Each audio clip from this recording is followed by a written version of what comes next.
Hello guys, इस course में हम सीखेंगे मल्टी थ्रेडिंग। और मल्टी थ्रेडिंग का यूज करके हम अपने एप्लीकेशन की परफॉर्मेंस को इम्प्रूव कर सकते हैं, उसके रिस्पॉन्सिवनेस को इम्प्रूव कर सकते हैं। और इस जो जो वीडियो लेक्चर सीरीज़ रहेगी अपनी, इसमें हम इन चीज़ों को इम्प्लीमेंट करेंगे, जैसे टास्क शेड्यूलर, टाइमर्स, जैसे कि हम नोड जेएस में कुछ एप्लीकेशन में यूज करते हैं, set time out, set interval, तो उनको हम थ्रेड का यूज करके इम्प्लीमेंट करेंगे एफिशिएंटली।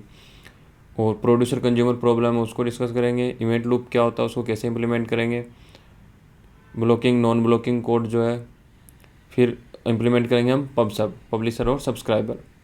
ठीक है, तो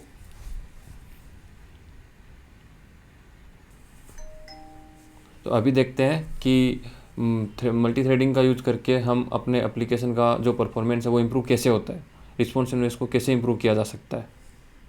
सो लेट सपोज हमारे पास में एक अरे है, ठीक है, ये हमारे पास में अरे है, इसकी जो साइज़ है वो है 10 मिलियन, और इसमें क्या है, इंटीजर स्टोर्ड। ओके, और हमारा जो टास्क है, टास्क 1, वो है फाइंड मिनिमम। तो इस अरे में हम मिनिमम फाइंड आउट करेंगे, ये हमारा टास्क है, और इसकी जो साइज़ है वो है 10 मिलियन, इतने इंटीजर इसमें है। और जो दूसरा टास्क हम लेते हैं वो है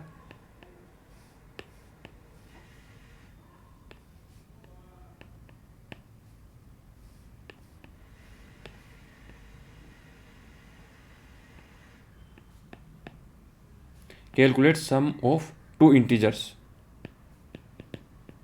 ठीक है, तो एक जो टास्क है वो तो हमने जो बड़ा टास्क लिया है जिसमें ज़्यादा टाइम लगेगा एग्जीक्यूशन में, और एक जो टास्क है वो हमने सिंपल टास्क लिया है। ठीक है, और अगर हम इन दोनों टास्क को एक सिंपल सी प्लस प्रोग्राम में चलाते हैं, ठीक है, एक सी प्रोग्राम लिखते हैं जिसमें मान लो हमारा एक मेन फंक्शन है, और उस मेन फंक्शन में हमने पहला टास्क एग्जीक्यूट करते हैं, फिर दूसरा टास्क एग्जीक्यूट करते हैं, फिर रिटर्न लिख देते हैं, रिटर्न 0। ओके, तो यहाँ पे क्या होता है कि पहले पहला टास्क कंप्लीट होगा, उसमें टाइम लगेगा, फिर दूसरा टास्क एग्जीक्यूट होगा। ठीक है, अगर हम यहाँ पर मल्टी थ्रेडिंग का यूज़ करते हैं और दोनों टास्क को अगर हम अलग अलग थ्रेड में रन करवाते हैं, तो क्या होता है कि दोनों टास्क पैरेलली रन हो सकते हैं अगर हम इस टास्क को अलग अलग थ्रेड में रन करवाते हैं।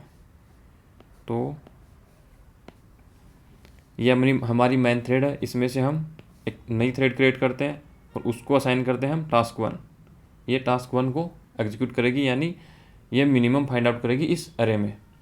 और दूसरा हमारा टास्क है, उसको हम दूसरी थ्रेड को असाइन करते हैं, इसमें हम कैलकुलेट करेंगे सम ऑफ टू इंटीजर्स। ओके, तो अभी होगा क्या कि मेन थ्रेड रन होगी और उसने नई थ्रेड क्रिएट कर दी और फिर वापस आगे मूव कर जाएगी, स्टिल ये जो टास्क 1 है वो रनिंग में रहेगा। फिर टास्क 2 को अलग थ्रेड में लॉन्च कर देगी, फिर नीचे आ जाएगी, ठीक है, और टास्क 2 रनिंग में रहेगा।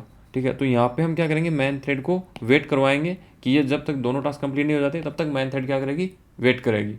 ठीक है, अब दो अलग अलग थ्रेड में इन फंक्शन को रन कराने से बेनिफिट क्या होता है कि जो टास्क 1 है, लेट सपोज ये बड़ा टास्क है, इसको हम मान लेते हैं कि ये हमारा 10 मिनट लेता है, और ये जो दूसरा टास्क है ये हमारा लेता है 2 सेकंड। ठीक है, तो जब हम इनको रन करवाएंगे पैरेलली तो टास्क 1 रनिंग में रहेगा, टास्क 2 फिनिश हो जाएगा 2 सेकंड के बाद में, और टास्क 2 का रिजल्ट भी आ जाएगा, सम भी आ जाएगा। ठीक है, लेकिन task 1 still will be running. और जो टास्क 1 है वो 10 मिनट के बाद में फिनिश होगा, वो हमको मिनिमम रिटर्न करेगा। तो यहाँ पे क्या होता है कि जब अगर हम अलग अलग थ्रेड में इनको रन करवाते हैं, तो एक जो टास्क है, जो कि छोटा टास्क है, उसको दूसरे टास्क के लिए वेट नहीं करना पड़ता, उससे पहले ही उसका हमको रिजल्ट आ जाता है। तो इससे क्या होता है कि जो हमारा एप्लीकेशन है उसका रिस्पॉन्सिवनेस बढ़ जाता है। ठीक है, और जो दोनों टास्क है अगर हमारे पैरेलली रन होते हैं तो हमारा जो ओवरऑल जो एग्जीक्यूशन का टाइम है प्रोग्राम का, वो भी रिड्यूस हो जाता है। इससे क्या होता है, परफॉर्मेंस इंप्रूव हो जाती है। इसको एक डायग्राम से समझते हैं। तो लेट सपोज हमारे पास में अब ये जो डिपेंड करता है कि दोनों जो टास्क है वो पैरेलली रन होंगे या कंकरेंटली रन होंगे, इनमें डिफरेंस है, कंकरेंसी और पैरेललिज्म में एक इनमें क्या है, डिफरेंस है। तो अगर मान लो कि हमारे पास में एक लैपटॉप है जिसमें केवल सिंगल कोर है, ठीक है, तो इसमें दोनों जो टास्क हैं वो पैरेलली रन नहीं हो सकते। वो कैसे रन होंगे, वो कंकरेंटली रन होंगे। जो टास्क 2 होगा वो रन हो रहा है, फिर टास्क 1 होल्ड पे रहेगा, फिर टास्क 1 रन होगा, ठीक है, तो ऐसे कंटेक्स्ट स्विच होंगे और at a time only one task run होगा, लेकिन प्रोग्रेस दोनों ही टास्क में होगी, दोनों ही टास्क एग्जीक्यूट हो रहे होंगे, तो इसको बोलते हैं कंकरेंसी। ये एक इल्यूजन है कि ये पैरेलली रन हो रहे हैं, ठीक है। फिर हमारा आता है पैरेललिज्म। इसमें क्या होता है कि हमारे पास में अगर मल्टीपल कोर है तो हमारे दोनों टास्क पैरेलली रन हो सकते हैं, दोनों साइमल्टेनियसली एट ए टाइम दो टास्क रन हो रहे होंगे और प्रोग्रेस कर रहे हैं। तो अब हम इसको कोड से इम्प्लीमेंट करते हैं। सो पहले हम थ्रेड की हेडर फाइल इंक्लूड कर लेंगे यहाँ पे। अब हम टास्क डिफाइन करते हैं, वॉइड टास्क 1, जो कि मिनिमम फाइंड आउट करना है अपने को अरे के अंदर। ओके, तो इसमें हम एक अरे डिफाइन कर देते हैं, इंटीजर अरे। ओके, उसकी साइज डिफाइन कर देते हैं, कांस्टेंट इंटीजर 10 मिलियन।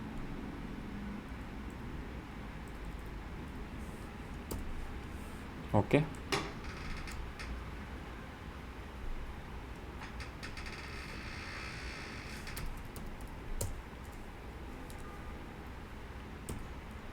साइज। अभी इसको हम कुछ डिफ़ॉल्ट वैल्यू से इनिशियलाइज कर देते हैं, 4।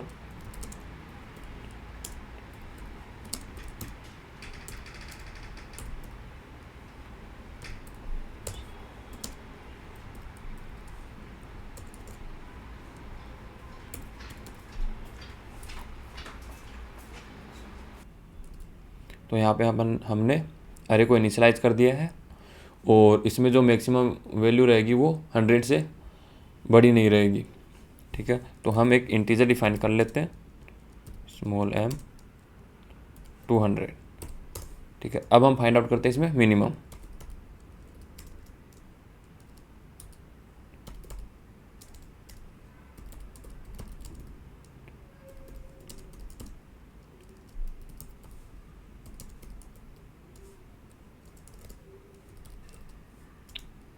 इफ स्मॉल m,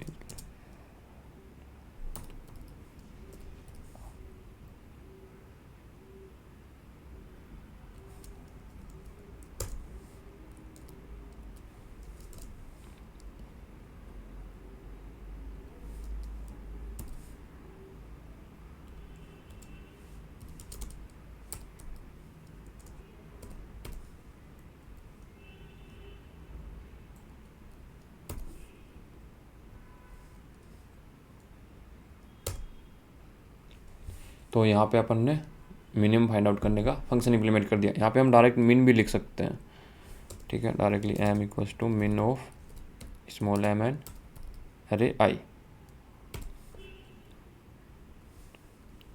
ओके, इसको कमेंट कर देते हैं। यहाँ पे हमारा मिनिमम फाइंड आउट हो गया। अब हम यहाँ पे मिनिमम को प्रिंट करवा देंगे, C out minimum equals to m। तो ये हमारा टास्क 1 जो है वो इम्प्लीमेंट हो गया। अब हम टास्क 2 को इम्प्लीमेंट करेंगे, जो कि ओनली एक सिंपल एडिशन है, task 2 is sum. Okay, so let suppose we have two integers a and b, a equals to 10 and b equals to 20। ये हमने दो टास्क यहाँ पे डिफाइन कर दिए हैं, इम्प्लीमेंट कर दिए हैं, ठीक है। अगर हम इनको डायरेक्टली रन करवाते हैं मेन थ्रेड में, ठीक है, तो पहले पहला टास्क रन होगा, फिर दूसरा टास्क रन होगा। Let's try task 1 finding minimum and then task 2 finding sum. हम इनको डायरेक्टली रन करवाते हैं।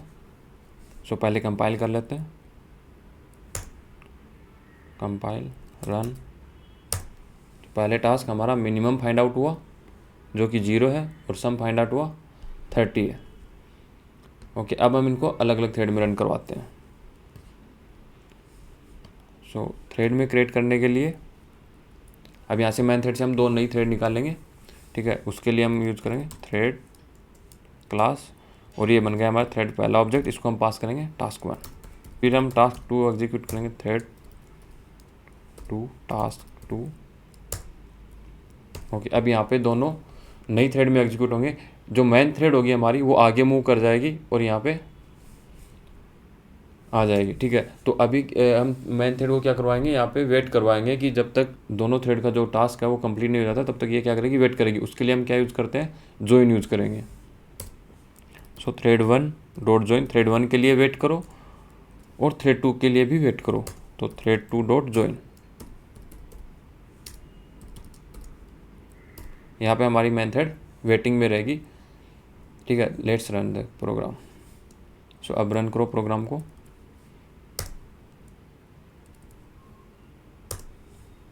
तो हमारा सम आ गया 30 और मिनिमम फाइंड आउट हो गया 0। लेकिन टास्क 1 जो था वो ज़्यादा टाइम लेता है एग्जीक्यूशन में। ठीक है, तो वो लेट से एग्जीक्यूट हुआ और जो टास्क 2 था वो स्मॉल टास्क था, ये टाइम कम लेता है, इसलिए पहले रन हो गया। तो इसका रिजल्ट हमारे पास में पहले ही आ गया। ठीक है, अब ये थोड़ा विजुअली अपने को दिखा नहीं, क्योंकि अगर मान लेते हैं कि अगर हम टास्क 1 में अगर स्लिप लगा देते हैं, ठीक है, तो उससे क्या होगा कि टास्क 1 जो है वो और ज़्यादा टाइम लेगा। हम लेट सपोज हम 2 सेकंड का इसमें क्या लगा देते हैं, स्लिप लगा देते हैं इसमें कि इनिशियलाइज हो गया। उसके बाद में जो मिनिमम फाइंड आउट हुआ यहाँ पे चलो स्लिप लगा देते हैं। So this thread sleep for 2 second के लिए हम इसको, लेट सपोज 4 सेकंड के लिए हम इसको स्लिप करवा देते हैं।